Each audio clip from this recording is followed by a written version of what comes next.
이는 그 행위가 하나님 안에서 행한 것임을 나타내려 함이라 하시니라. 아멘. 오늘의 말씀은 정말 예수님을 사랑하십니까? 입니다. 저를 따라합니다. 정말 예수님을 사랑하는가?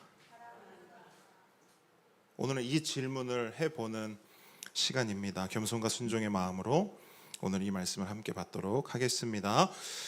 우리는 지난 시간에 크게 두 가지 내용을 살펴보았습니다. 첫째는 이 세상에 대해서 살펴봤어요. 우리가 사는 이 세상은 어떤 세상인가?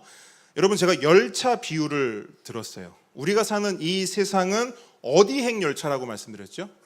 지옥행, 멸망행, 지옥행 열차다. 그래서 이 세상은 그냥 그대로 두면 그 끝에 뭐가 있다? 멸망이 있고 지옥이 있다.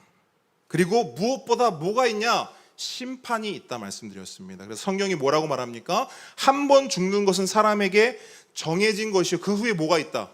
심판이 있다. 바로 그 심판 후에 영원한 멸망과 지옥으로 들어가게 되는 것이죠. 이것이 우리가 살아가는 이 세상의 현실이고 모든 인간들이 가지고 있는 죄와 죽음의 문제입니다. 그렇기 때문에 이 문제가 해결되지 않으면 아무리 돈이 많고 아무리 성공을 해도, 심지어 가고 싶은 것 다 가고 먹고 싶은 것 다 먹고 하고 싶은 것 다 하고 갖고 싶은 것 다 가져도 이상하게 이 안에 뭐가 있냐? 불안함이 있어요. 불안함. 이유를 찾아보려고 해도 잘 모르겠어요. 아무리 생각해봐도, 아무리 고민해봐도, 아무리 찾아봐도 사실 특별한 이유가 없어요. 분명 집도 있어요, 차도 있어요, 직장도 있어요, 친구도 있어요, 가족도 있어요, 건강도 있어요. 그런데 이상하게 불안한 거예요. 이 마음 안에 해결되지 않는 두려움과 불안감이 있는 거예요. 그 두려움이 뭘까? 나는 못 찾았어요. 세상도 그 두려움이 뭔지를 말해주지 않아요. 그냥 세상은 막연히 뭐라고 얘기하냐면 뭔가 부족해서 그렇다고 말해요. 그래서 그 부족한 걸 채우면, 예를 들어 돈이 10이 있는데 그 돈이 100 정도 있으면 그 두려움이 없어질 거라고 막연히 세상은 말한단 말이에요. 무슨 말이냐면 나도 모르고 세상도 몰라요. 그런데 여러분, 성경은 그 두려움의 정체를 너무나 분명하고 선명하게 이야기해주고 있어요. 그게 뭐냐? 한 번 죽는 것은 사람에게 정해진 것이요, 그 후에 뭐가 있다고요? 심판이 있다. 이거예요. 이것 때문에 두려운 겁니다. 오죽하면 천하의 유재석도 죽으면 정말 끝일까? 라고 하는 질문에 뭐라고 대답합니까? 그 생각만 하면 답답해지네. 왜 답답할까요? 돈도 그렇게 많고 모든 분야에서 성공도 했고 인성과 성품이 얼마나 좋아요. 그래서 모든 사람에게 관심과 사랑을 한 몸에 받고 있잖아요. 그런데 왜 답답할까요? 뭐가 답답할까요? 그 생각만 하면 답답한 거예요. 다른 건 별로 답답한 게 없어요. 다른 건 문제가 없어요. 근데 그 생각, 그 마지막, 그 끝, 죽으면 어떻게 될까? 그 생각만 하면 답답한 거예요. 왜? 뭐가 기다리고 있어요? 심판이 기다리고 있기 때문에. 멸망과 지옥이 점점 가까워지고 있다는 사실을 여러분 육감적으로 느끼는 거예요. 이 육신은 몰라요. 근데 영혼이 그걸 느끼는 거예요. 멸망과 지옥이, 심판이 다가오고 있음을 영혼이 느낀다고요. 여기까지가 지난주 살펴본 한 덩이고요. 그럼 또 다른 한 덩이는 뭐냐? 우리가 세상에 대해서 이야기했고요. 또 한 덩이는 뭘 얘기했냐면 이 세상에 대한 하나님의 마음에 대해서 이야기를 했어요. 이렇게 멸망하고 지옥으로, 심판으로 향할 수밖에 없는 이 세상을 향한 하나님의 마음이 뭐냐? 그 마음이 뭐예요? 사랑이지요. 하나님은 사랑이시라. 그죠? 그런데 하나님의 그 사랑은 우리가 이해할 수 있다, 없다? 없다. 감히 상상할 수도 없는 사랑이라고 했어요. 그래서 하나님께서 그 사랑을 우리에게 표현하시지 않으면 우리는 그 사랑을 볼 수도 없고 알 수도 없고 받아 누릴 수도 없습니다. 하지만 감사하게도 하나님은 그 사랑을 우리에게 표현해 주셨죠. 누구를 통해? 예수님을 통해. 하나님의 독생자 예수 그리스도 통해 하나님의 그 이해할 수 없는 사랑을 이 세상에 보여주셨어요. 봐라, 이게 내 사랑이야? 이게 내 마음이야? 하면서 하나님은 우리에게 보여주셨어요. 그래서 그 예수 그리스도를 믿는 자는 어떻게 되느냐? 멸망하지 않고 영생을 얻게 됩니다. 아멘이십니까? 심판을 받지 않습니다. 아멘이십니까? 뿐만 아니라 나를 두렵게 하고 나를 불안하게 하던 그 죄와 죽음의 문제로부터 자유함을 얻게 되는 거예요. 여러분, 요게 구원입니다. 기독교가 말하는 구원은 바로 요 부분이에요. 내 영혼이 느끼는 그 뭔지 모를 불안함과 두려움, 그 죄와 죽음의 문제가 해결되는 것이 구원이라고요. 다른 게 구원이 아니라. 그러면 여러분, 어떻게 이런 일이 가능할까? 예수를 믿는 자가 받는 구원은요, 방금 제가 설명드렸듯이 그냥 뜬구름 잡는 구원이 아니에요. 그저 이 땅에서 잘 먹고 잘 살고 성공하고 풍성하게 누리는 그런 구원이 아니란 말이에요. 그럼 무슨 구원이냐? 멸망할 수밖에 없는 지옥행 열차에서 꺼냄을 받아 영생으로 가는 천국행 열차로 옮겨지는 매우 실제적이고 선명한, 더불어 영원한 생명을 얻는 구원이기 때문에 구원을 받으면 그냥 나 구원 받았어, 여기서 끝나는 게 아니라 그 구원을 통해 실제로 내가 느낀단 말이에요. 그 자유함을, 그 죄와 죽음으로부터 내가 해방되었네? 이 해방감, 이 자유함을 실제로 느낀단 말입니다. 그게 구원이에요. 기독교가 말하는 구원. 그냥 말로만 추상적으로 뜬구름 잡는 그런 게 아니고 방금 제가 말씀드린 이게 기독교가 말하는 구원이에요. 그런 의미에서 여러분, 이 세상에는 두 종류의 사람이 있습니다. 옮겨진 자와 옮겨지지 못한 자. 구원받은 자와 구원받지 못한 자.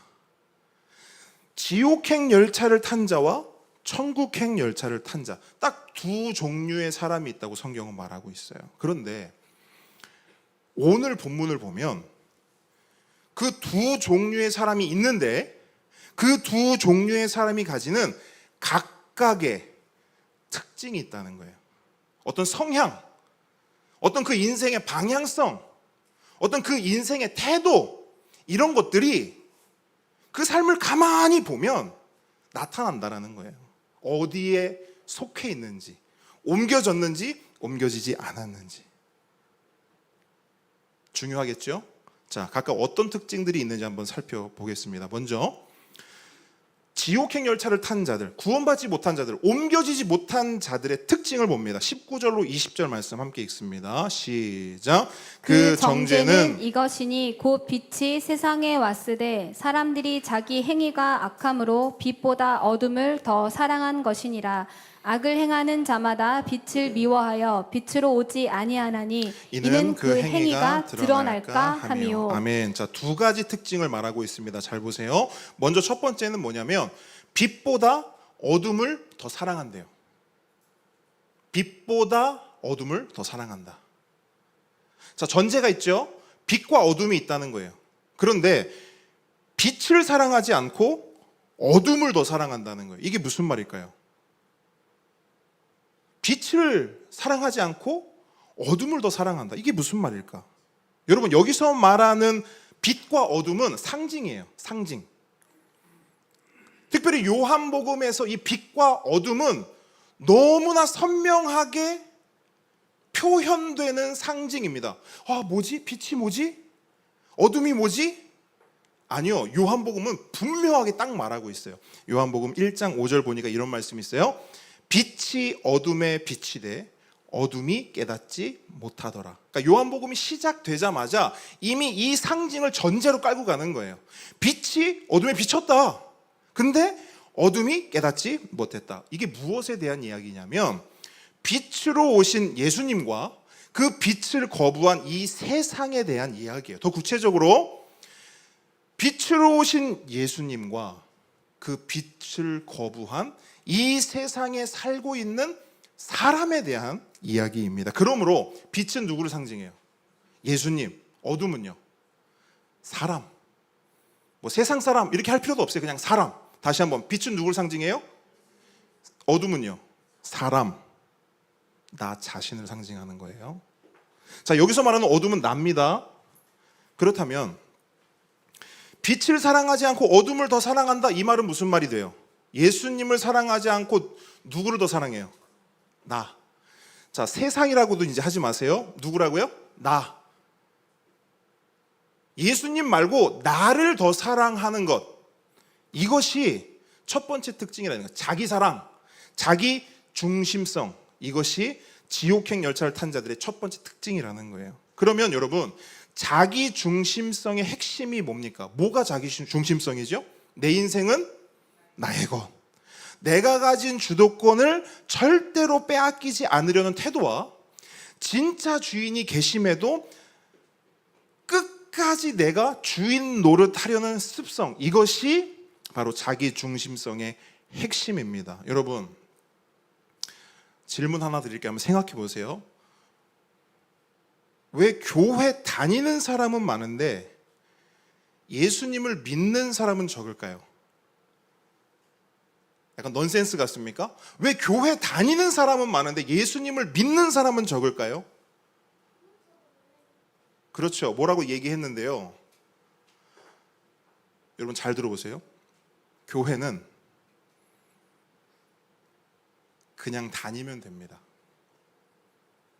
교회는 그냥 다니면 돼요.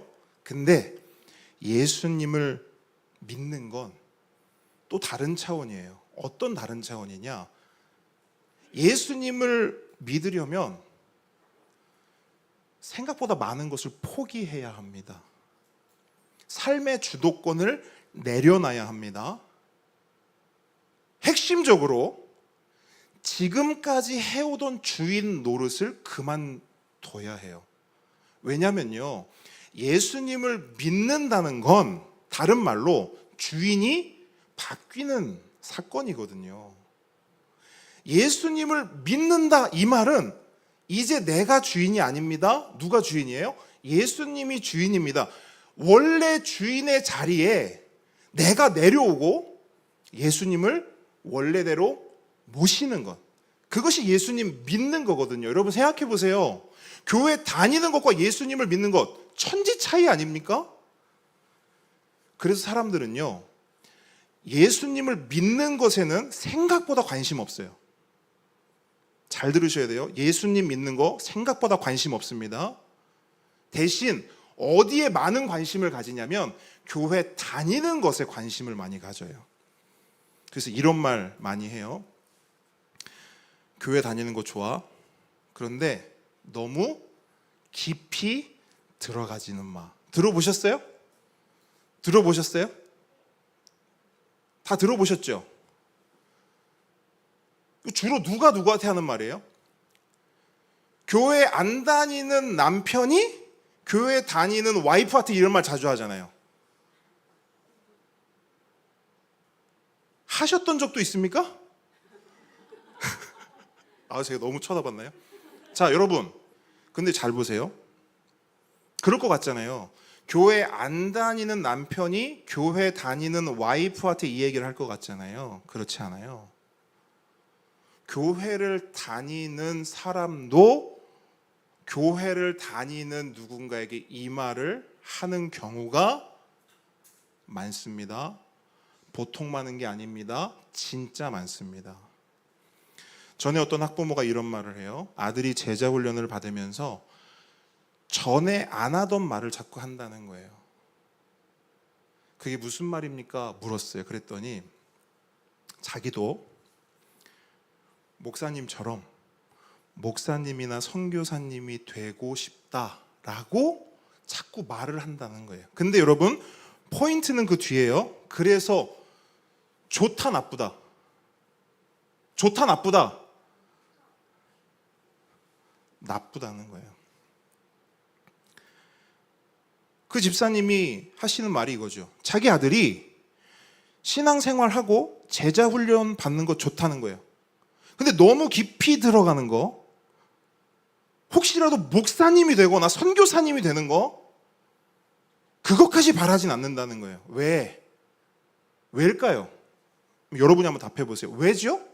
신앙생활을 하는 건 좋은데 왜 깊이 들어가는 건 원치 않죠? 왜 목사나 선교사가 되기는 원치 않는 걸까? 여러분이 한번 대답해 보세요. 왜 원하지 않으세요? 대답 안 하면 안 할랍니다. 저도. 대답해 보세요. 중요하니까 묻는 거예요. 왜요? 제가 말씀드렸잖아요. 앞부분에. 힘드니까요. 다른 말로 포기해야 하는 게 너무 많은 거예요. 맞습니까? 주인 노릇을 할 수 있어요, 없어요? 그래서 내 아들은 그 고생 시키고 싶지 않다는 거예요. 그냥 그 집사님의 말이에요. 자기는 자기 아들이 그냥 교회나 적당히 다니면서 돈 많이 벌어서 헌금 많이 하고 교회에 봉사 좀 하고 그러다가 직분 받고 그렇게 이 땅에서 살다가 나중에 천국 갔으면 좋겠다는 거예요. 예수 믿고 신앙생활 하면서 무슨 삶의 주도권을 내려놓고 예수님이 주인 되고 주님 뜻대로 살고 주님 말씀에 순종하고 그렇게까지는 안 했으면 좋겠다라는 거예요. 근데 그 말은요, 본인도 이미 그렇게 살고 있다라는 거예요. 예수님 믿는 것에는 관심 없고 교회 다니는 것에만 관심 있는 거예요. 이 차이를 아시겠죠? 한 신앙 좋은 권사님이 있었어요. 이 권사님에게는 2명의 아들과 1명의 딸이 있었습니다. 셋 다 참 주변에서 볼 때 정말 너무 불공평하다라고 말할 정도로 아들들도 딸도 너무 잘생기고 이쁘고 심지어 공부도 잘하고 성품도 너무 좋았어요. 주변에 있는 사람들이요, 권사님을 얼마나 칭송했는지 몰라요. 권사님은요, 가는 데마다 어깨 쫙, 가슴 팍. 자녀들 때문에 얼마나 자랑스러운지 몰라요. 그래서 권사님은요, 그 3명의 자녀에 대한 기대감이 굉장히 컸습니다. 그런데 권사님이 여러분 우울증에 걸렸어요. 우울증에, 아주 심각한 우울증에 걸렸습니다. 왠 줄 아세요? 여러분이 짐작하는 그건데, 두 아들들이 한 명은 목사, 한 명은 선교사가 됐네. 딸 너무 이쁘고 공부도 잘했어요. 어디로 시집 갔을까? 목사님한테 시집을 가버린 거야. 여러분이 생각해도 우울하죠? 아니에요? 아니에요? 그래도 감사하네. 권사님은요, 똑똑한 자기 아들들이 의사나 변호사가 될 줄 알았거든요. 충분히 되고도 남았어요. 딸도 누구한테 시집 갈 줄 알았을까? 의사나 변호사한테 시집 갈 줄. 그 정도는 돼야 그 기대가 채워진다라고 마음 먹었던 것 같아요. 그래서 권사님이 그런 기대함을 가지고 얼마나 많이 기도했겠습니까? 그런데 엄마의 마음도 모르고 이 자식들이 기어코 깊은 데로 들어가 버린 거예요. 예수님을 믿어버린 거지. 그냥 교회만 다녔으면 좋겠는데 예수님을 믿어버린 거야, 글쎄. 그래서 권사님이 우울증이 왔어요. 신앙 좋은 권사님이. 묻습니다. 그 권사님의 좋은 신앙은 뭐였습니까? 1번 예수 잘 믿는 신앙, 2번 교회 잘 다니는 신앙. 몇 번이에요? 한 번 더 물을게요. 우리의 신앙은 몇 번입니까? 여러분, 교회 다니는 것과 예수 믿는 것은 언뜻 보면 비슷해요. 그래서 우리는 속아요. 남도 속이고 나도 속아요. 근데 엄연히 달라요. 다시 말씀드리지만 교회는 그냥 다니면 되지만 예수님을 믿는 건요, 그냥이 아닙니다. 삶의 주도권을 내려놓는 것이고요, 주인 노릇하는 것을 포기하는 것이고요, 이제는 내 마음대로 살지 않고, 아니 이제는 내 마음대로 살 수 없고, 그걸 본능적으로 알아요. 아, 이제 내 마음대로 살 수 없구나. 근데 그게 슬프지가 않고 기뻐요. 그래서 오직 주님의 말씀, 오직 주님의 뜻대로 순종하며 살기 위해 발버둥 친단 말이에요. 이 발버둥이 예수님 믿는 거예요. 그리고 이런 것이 예수님을 믿는 것이기 때문에 예수님을 믿지 않는 자들, 지옥행 열차를 탄 자들의 삶에 나타나는 특징은 정반대겠죠. 정반대. 그 정반대의 태도와 성향과 자세가 뭐냐면, 삶의 주도권이 누구에게 있다? 나에게 있다. 내 삶의 주인은 누구다? 나다. 그래서 어떻게 살지요? 내 마음대로 살지요. 내 뜻대로 살아요. 내 좋을 대로 삽니다. 누가 제일 중요해요? 이 세상에? 내가 제일 중요해요. 내 기분이 가장 우선이고요, 내 생각과 지금까지 살아온 내 경험이 곧 진리예요. 그래서 어떤 태도가 있냐면 untouchable, 건드리지 말라는 거예요. 잔소리하지 말라는 거예요. 설교하지 말라는 거예요. 근데 당연한 반응이죠. 왜? 내 인생은 누구 것? 내 건데 자꾸 잔소리를 하니까 듣기가 싫은 거예요. 내가 알아서, 내 인생이니까 내가 알아서 다 할 건데 왜 자꾸 이래라 저래라 하냐는 거예요. 말씀이고 뭐고, 교리고 뭐고, 예수고 뭐고, 잔소리하지 말라는 거예요. 이런 성향과 태도가 그 안에 있다라는 거예요. 여러분, 왜 이렇게 할까요? 왜 이런 반응을 하지요? 성경은 말합니다. 빛보다 어둠을 더 사랑한 것이니라. 진짜 주인이신 예수님보다 그 주인 자리를 꿰차고 앉아있는 가짜 주인인 나를 더 사랑하기 때문에 그러한 삶의 태도와 방향과 자세가 나오는 거예요. 이러한 자기 중심성, 자기 사랑, 이것이 지옥행 열차를 타고 있는 자들의 삶 속에 나타나는 첫 번째 특징입니다. 두 번째 특징은 뭐냐? 자, 20절 말씀 한 번만 더 읽어요. 20절 시작. 악을 행하는 자마다 빛을 미워하여 빛으로 오지 아니하나니 이는 그 행위가 드러날까 함이요. 아멘. 자, 두 번째 특징은 뭐냐? 빛을 뭐 해요?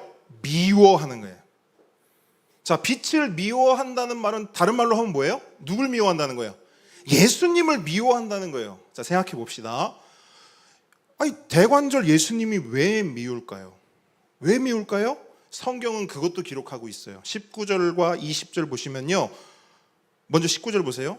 빛이 세상에 왔으되 사람들이 자기 행위가 어떠므로? 악함으로. 자, 20절 보세요. 악을 행하는 자마다 그 행위가 어떻게 될까 봐? 드러날까 하며. 자, 무슨 말입니까?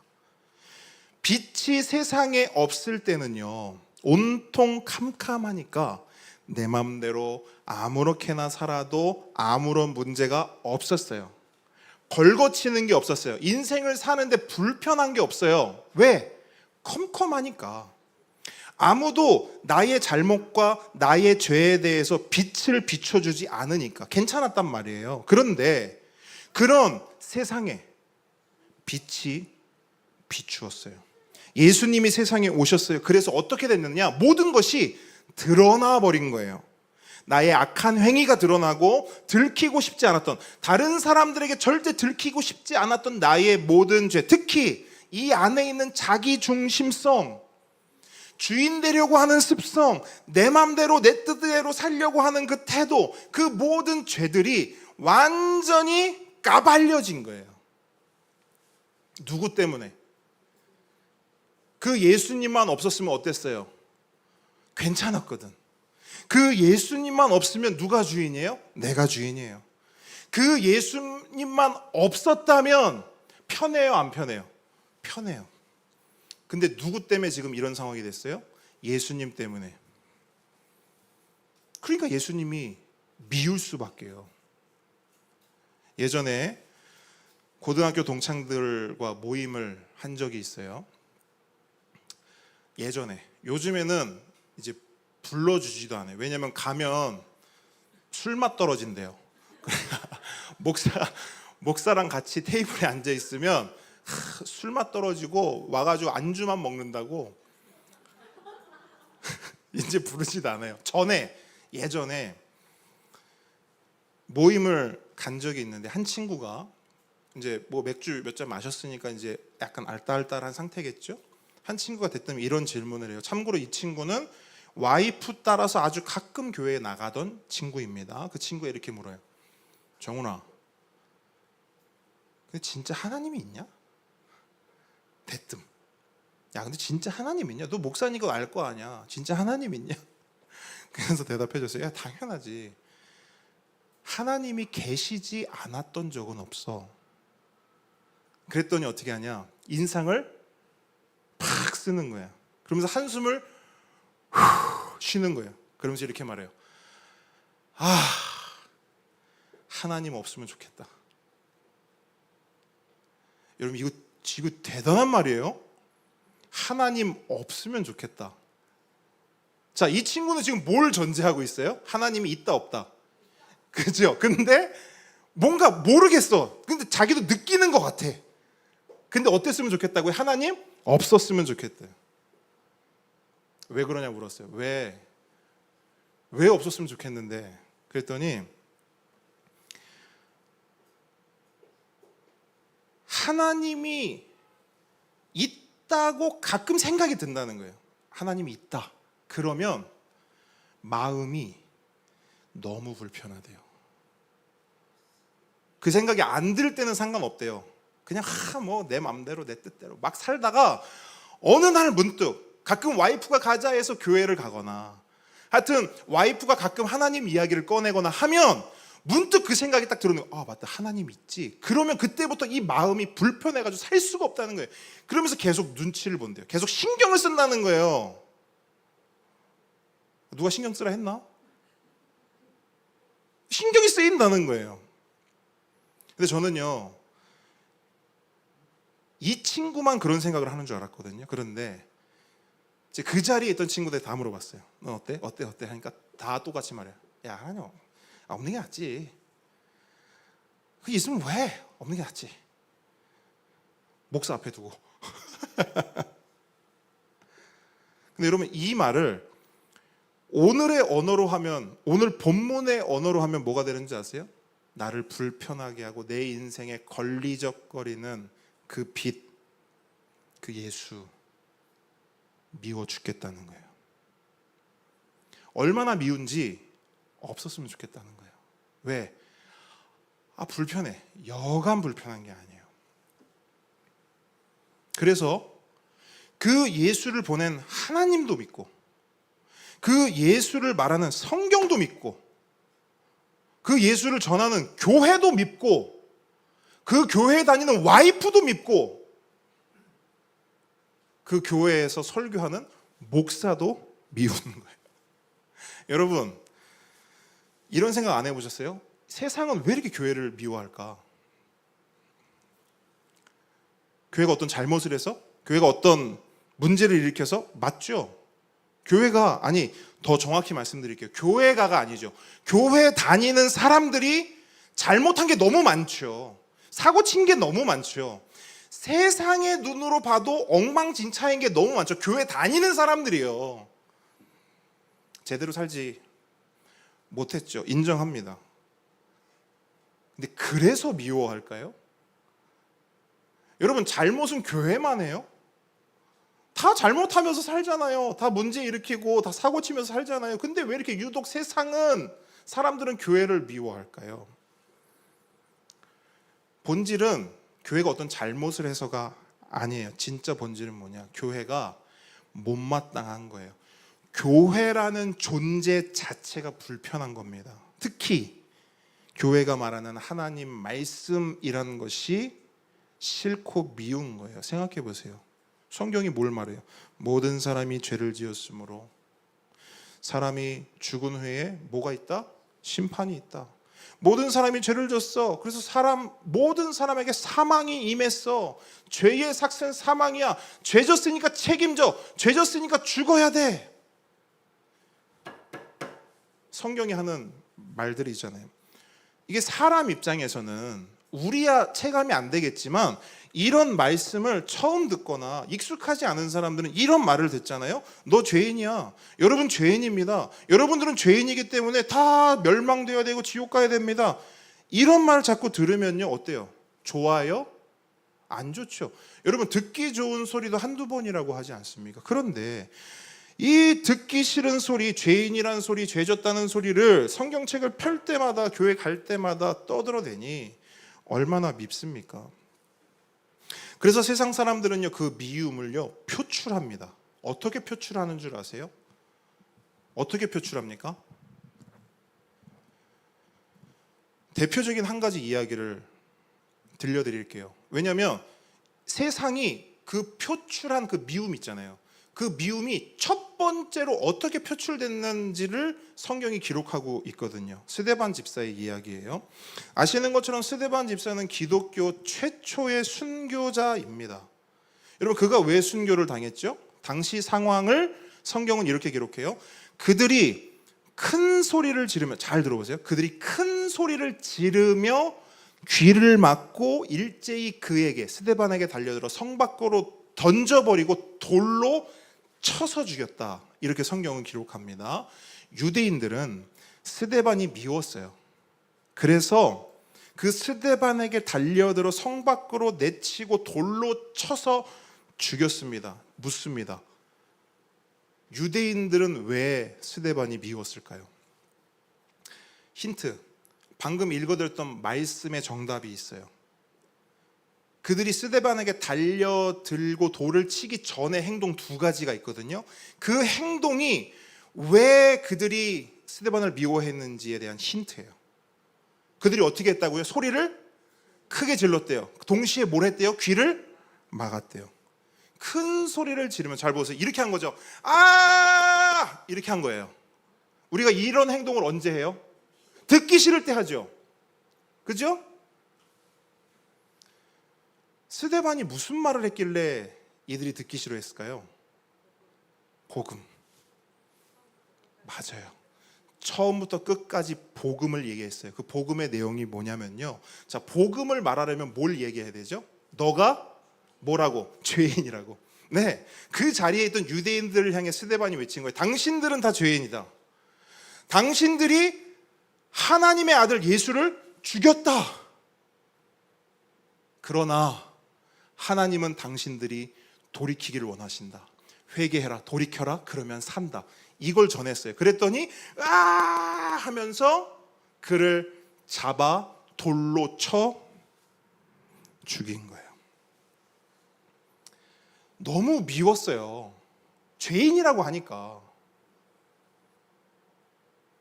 여러분 그거 아시죠? 실제로 죄인들에게도 죄인이라고 하면 싫어합니다.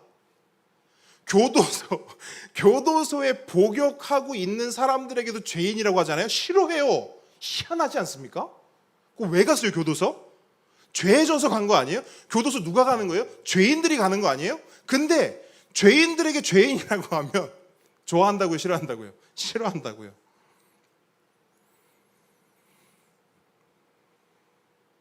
너무 미웠어요, 스데반이.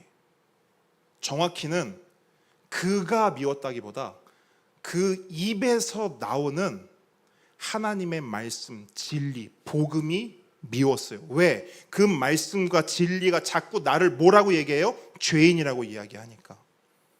그래서 그들은 예수님을 죽인 것처럼 스데반도 죽인 거예요. 여러분 예수님은 왜 죽었어요? 마찬가지 아니에요.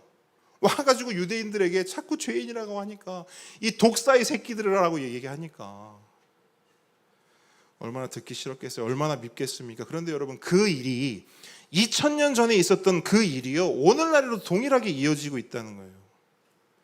그런데 그 미운 예수가 눈앞에 있어요, 없어요? 없죠. 그 미운 예수가 이 땅에 없어요. 그래서 어디를 치냐?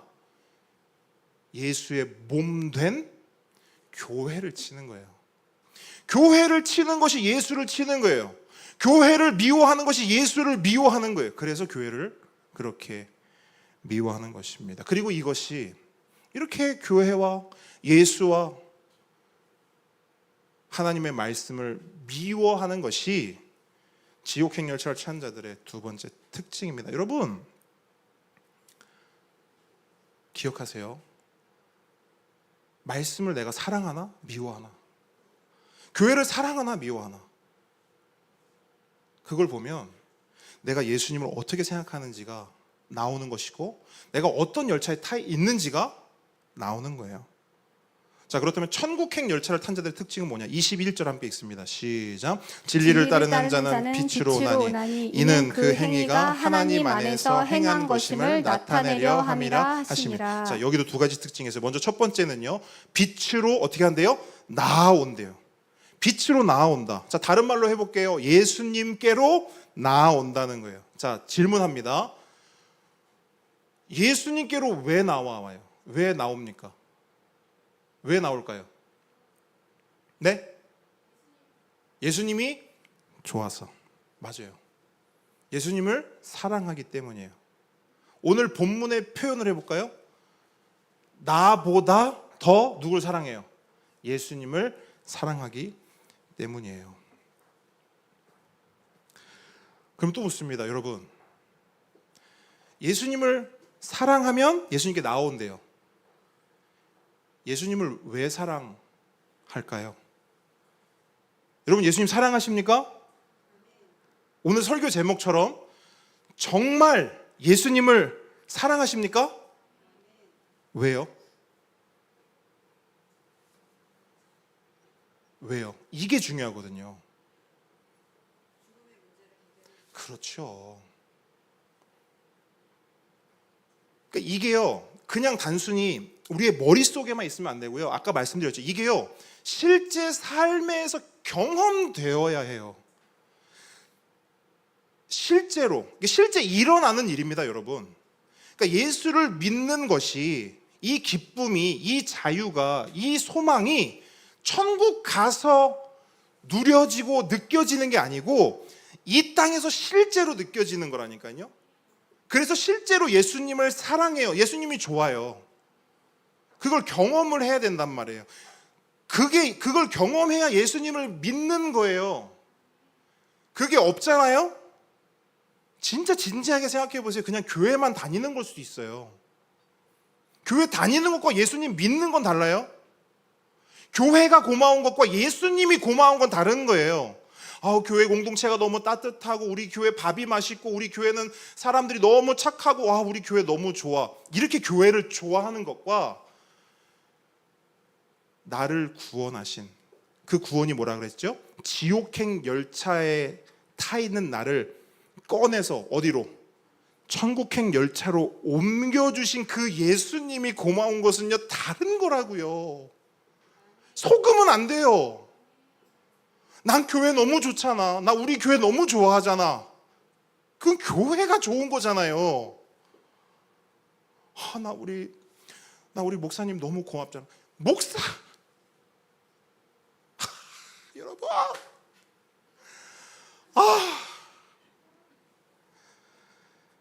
예수님이요, 예수님. 이게 실제가 돼야 된단 말이에요. 그래서 우리가 매주마다 예수 잘 믿는 교회 이렇게 말하잖아요. 예수 잘 믿는 교회가 되겠습니다. 이 말에 함축되어 있는 내용이 뭐냐면 이거예요. 예수님을 잘 믿는다는 건 막 내 의지로 그냥 믿어야지. 내가 진짜 어떤 상황에서도 믿을 거 아니고요. 잘 믿는 건요, 믿어지는 거예요. 내가 예수님을 사랑할 거야. 목숨 바쳐 사랑할 거야. 그게 아니고 그냥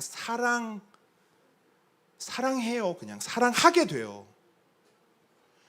여러분 연애 해보셨잖아요. 연애할 때 내가 저 사람을 반드시 사랑하고 말 거야, 이렇게 해서 사랑하는 연애가 있어요? 그런 사랑은 없어요. 그냥 사랑하게 되는 거예요. 그냥 사랑에 빠지는 거예요. Falling in love라고 하잖아요. 그냥 사랑에 빠지는 거예요. 믿어지는 거예요. 실제란 말이에요. 예수님을 믿고 구원받고 지옥행 열차, 천국행 열차로 옮겨지는 것은. 그래서 그 예수님이 너무 고맙고 너무 사랑스러우니까 나아갈 수밖에 없죠. 근데 나아가는 것에서 끝나는 게 아니라 두 번째로 따라오는 특징이 있어요. 그 두 번째 특징이 뭐냐면요, 하나님의 행하심을 어떻게 한대요? 잘 보세요. 말씀. 하나님의 행하심을 어떻게 한대요? 나타낸다는 거예요. 하나님의 행하심을 나타낸다. 하나님의 그 사랑과 은혜를 드러내고 자랑하며 노래할 수밖에 없다는 거예요. 그래서 여러분 잘 보세요. 천국행 열차로 옮겨진 자들의 고백에는 공통점이 있습니다. 자, 이 고백을 내가 하고 있나? 얼마나 많이 하고 있나를 잘 보세요. 자, 천국행 열차를 탄 자들에게 동일하게 고백되어지는 고백이 있습니다. 그게 뭐냐? 이 모든 것이 하나님의 은혜입니다. 이 고백이에요. 나를 드러내지 않고 오직 하나님만 드러내는 거예요. 내가 했다고 하지 않고 오직 하나님이 하셨다라고 말하는 거예요. 여러분 잘 보세요. 그래서 진짜 예수님을 믿고 천국행 열차를 탄 자들은요, 자기 구원받은 이야기를 할 때도, 여러분 잘 들으셔야 돼. 자기가 구원받은 이야기를 할 때도 내가 어떻게 구원받았는지 얘기 안 해요. 그럼 뭘 얘기할까요? 내가 누구를 통해 구원받는지 얘기해요. 이거는 되게 중요합니다. 아니 목사님 똑같은 거 아니에요? 만약 그렇게 생각하신다면 여러분 언어를 바꿉시다. 우리가 구원받은 이유는 내가 믿어서 구원받은 게 아니에요. 내가 이렇게 해가지고 이런 어려움이 있었는데 이렇게 해가지고 이렇게 믿어가지고 내가 이렇게 구원받아가지고 내가 이렇게 지금 살고 있잖아 말고, 내가 누구 때문에? 예수님 때문에 구원받았잖아. 이거 하나면 끝나는 거예요. 덧붙여질 필요가 없습니다. 내가 뭐 이렇게 했어, 내가 이랬는데 저랬는데 요래가지고 저래가지고 믿어져가지고 이렇게 했어. 아니고요. 예수님 때문에 우린 구원받은 줄 믿으시기 바랍니다. 그래서 진짜 예수님을 믿는 사람들은 아까도 말씀드렸듯이 발버둥 쳐요. 먹든지 마시든지 무엇을 하든지 다 하나님의 영광을 위하여 하고 싶다라고 하는 그 열망과 소망으로 발버둥 친다고요. 왠 줄 아십니까? 하나님의 사랑과 예수 그리스도의 은혜가 나를 지옥행 열차에서 천국행 열차로 옮겨주셨기 때문입니다. 분명히 기억하세요. 내가 스스로 옮겨 탄 게 아니에요. 내가 지옥행 열차에서 뚜벅뚜벅 걸어내려서 나 여기 더 이상 갈 수 없어, 이 끝에는 심판이 있지, 이 끝에는 멸망이 있지, 이 끝에는 지옥이 있지, 난 더 이상 이 열차에 탈 수 없어 하면서 내 발로 뚜벅뚜벅 내려서 이거 좋아 보이네, 이 끝엔 영생이 있네, 이 끝엔 구원이 있네, 이 끝엔 천국이 있네, 내가 스스로 올라타야지 천국행 열차, 할렐루야 아멘, 내가 올라탔습니다, 내가 믿었습니다. 그런 기독교 신앙은 없다고요.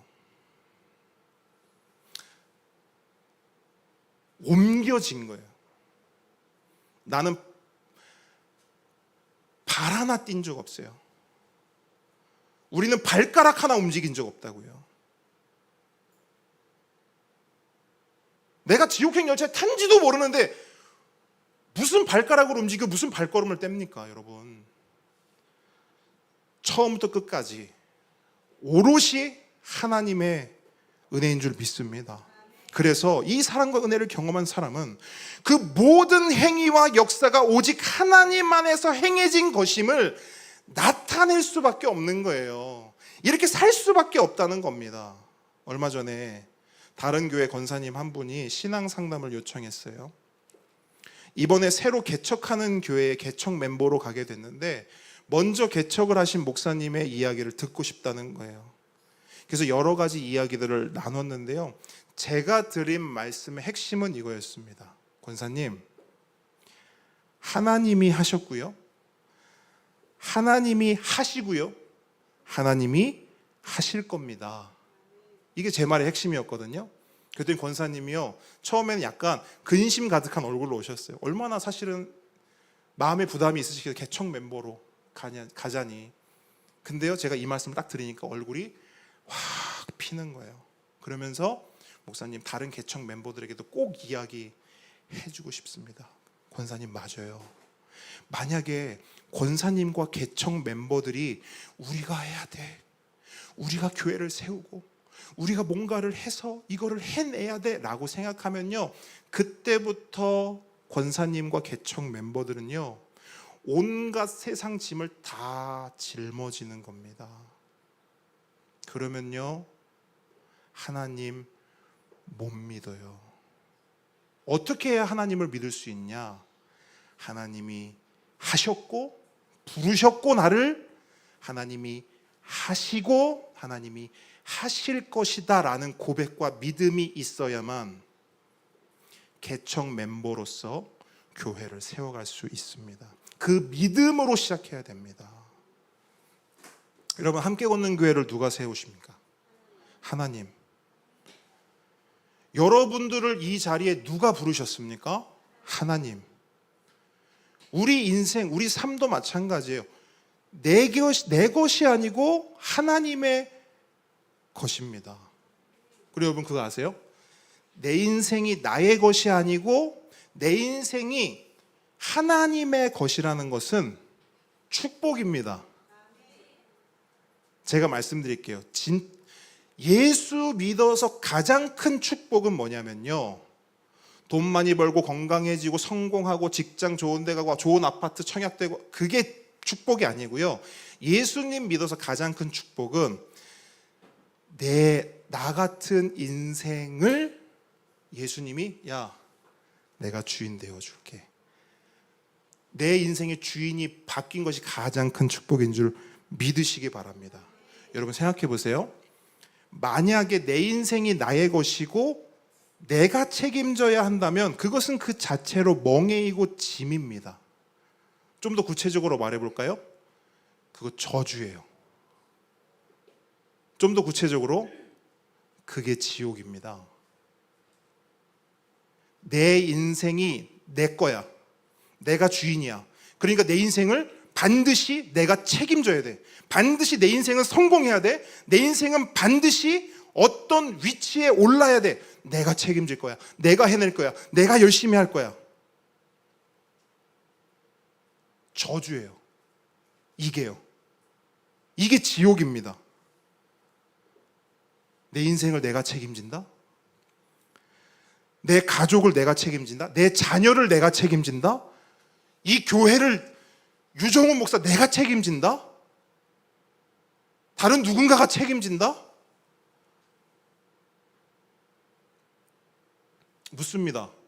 그럴 능력이 우리에게 있습니까? 자녀 책임질 능력 있으세요? 없어요. 저도 없어요. 저도 민우 책임질, 은서 책임질 능력 없어요. 근데 우리는 어떻게 생각하며 살아가죠? 책임질 수 있다라고 생각하면서 살아요.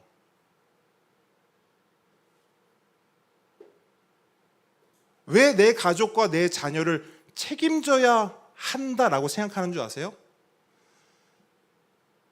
내가 그렇게 살아왔기 때문이에요. 나도 내가 내 인생을 책임졌고 내가 내 인생의 주인으로 살아왔기 때문이에요. 근데 여러분, 분명히 아세요? 그거 저주입니다. 그게 지옥이에요.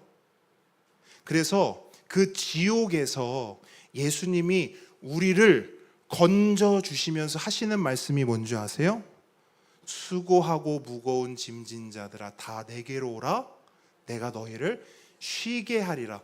어떻게 쉬는 줄 아세요? 내 책임감이 다 내려질 때요. 내가 주인이 되어서 악착같이 살아오던 그 책임감이 다 벗어질 때요, 우리는 쉬게 돼요. 그리고 그게 천국이에요. 축복이에요. 그리고 그게 예수님을 진짜로 믿는 거예요. 그래서 이걸 한 단어로 구원이라고 하거든요. 구원. 딴 게 구원이 아니고 이게 구원이라고요.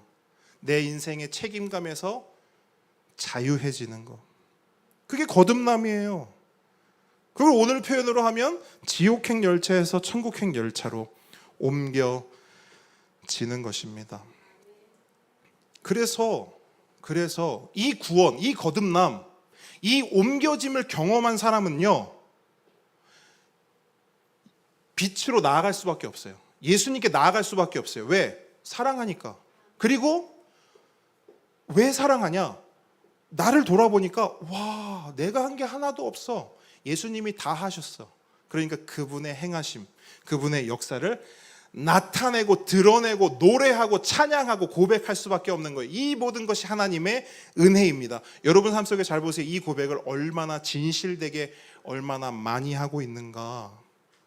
말씀을 정리합니다. 두 개의 열차가 달리고 있어요. 지금도요. 두 개의 열차가 달리고 있습니다. 서로 다른 방향으로 달리고 있어요. 한 열차의 목적지는 심판이고 멸망이고 지옥입니다. 그래서 이 열차에 탄 자들은 두렵고 불안해요. 이유는 모릅니다. 이유는 몰라요. 근데 두렵고 불안해요. 뭔지를 모르겠어요. 분명히 있을 거 다 있거든요. 가질 거 다 가졌거든요. 해야 한다고 하는 거 다 했거든요. 근데 이상하게 두렵고 불안해요. 또 다른 열차가 있습니다. 이 열차의 목적지는 구원이고 영생이고 천국입니다. 그래서 이 열차에 탄 자들은 이유를 정확하게는 모르겠지만 기쁨과 소망이 있어요. 심지어 남들 있는 거 없거든요.